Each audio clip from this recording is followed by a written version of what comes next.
سے مختصراً کچھ عرض کرتا ہوں۔ وعدہ ہے مومنوں سے حق تعالی کا مدام، جاری رکھے گا وہ امت میں خلافت کا نظام۔ خلافت کی سب سے بڑی اور ضرورت اور اہمیت اتحاد امت ہے۔ جب تک یہ اتحاد رہا مسلمانوں کی کچھ نہ کچھ اہمیت اور روح تھا۔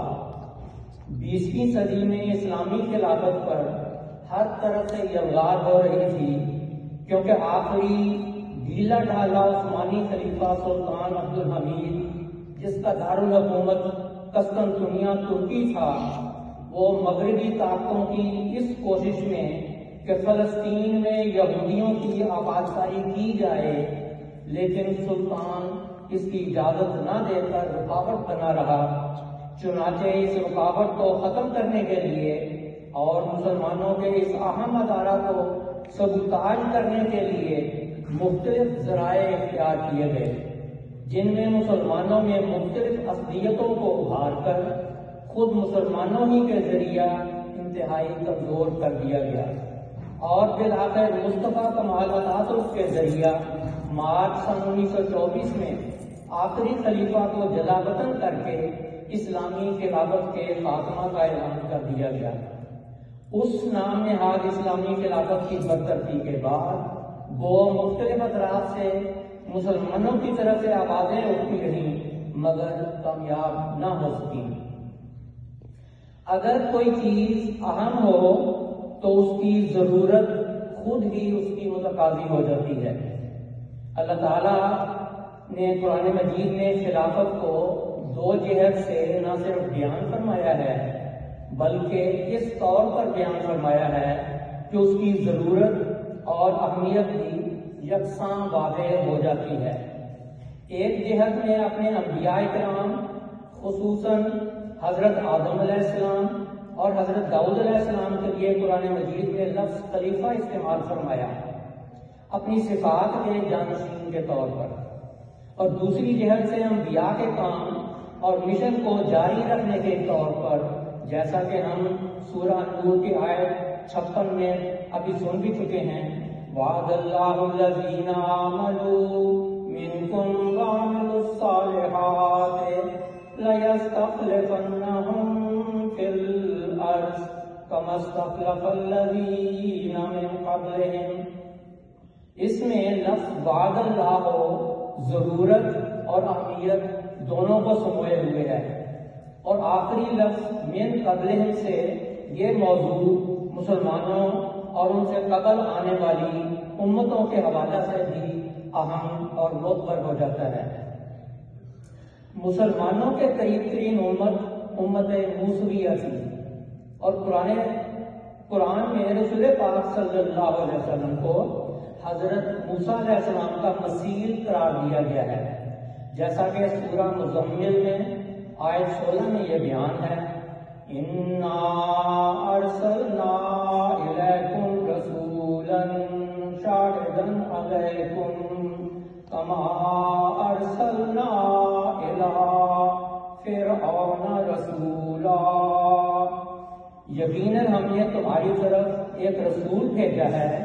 جو تم پر نگران ہے، جیسا کہ ہم نے فرعون کی طرف بھی ایک رسول بھیجا تھا۔ حضرت موسیٰ علیہ السلام اور حضرت مسیح ناصری علیہ السلام کے مابین 13 صدیوں کا فاصلہ تھا۔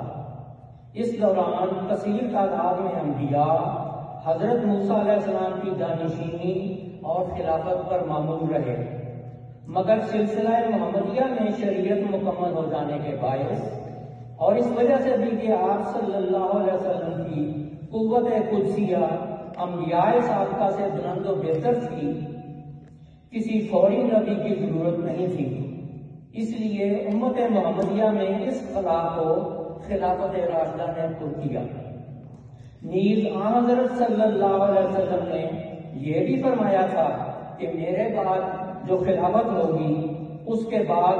کچھ دور اسلام سے مانوی دوری کے بھی آئیں گے، جن کے بعد پھر بالآخر خلافت علی منہاج نبوت جاری ہو جائے گی، جو سیدنا حضرت مسیح موعود علیہ الصلوۃ والسلام کی تشریف آوری سے جو آن حضور صلی اللہ علیہ وسلم کے ارشادات کے عین مطابق 1300 سال بعد ہوئی اور ان کی وفات کے بعد ان کے خلفاء کے ذریعے سے جاری ہے اور انشاءاللہ جاری رہے گی۔ حدیث کے الفاظ یہ ہیں: تکون النبوۃ فیکم ما شاء اللہ ان تکون ثم یرفعها اللہ اذا شاء ان یرفعها ثم تکون خلافۃ علی منہاج النبوۃ فتکون ما شاء اللہ ان تکون ثم یرفعها اللہ اذا شاء ان یرفعها ثم تکون ملکا عازا فیکون ما شاء اللہ ان یکون ثم یرفعها اذا شاء اللہ ان یرفعها ثم تکون ملکا جبریتا فتکون ما شاء اللہ ان تکون ثم یرفعها اللہ اذا شاء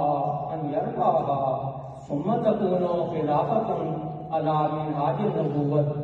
ثم سقط۔ مسند احمد بن حنبل۔ سیدنا حضرت مسیح موعود علیہ السلام نے اپنی وفات کی خبر پا کر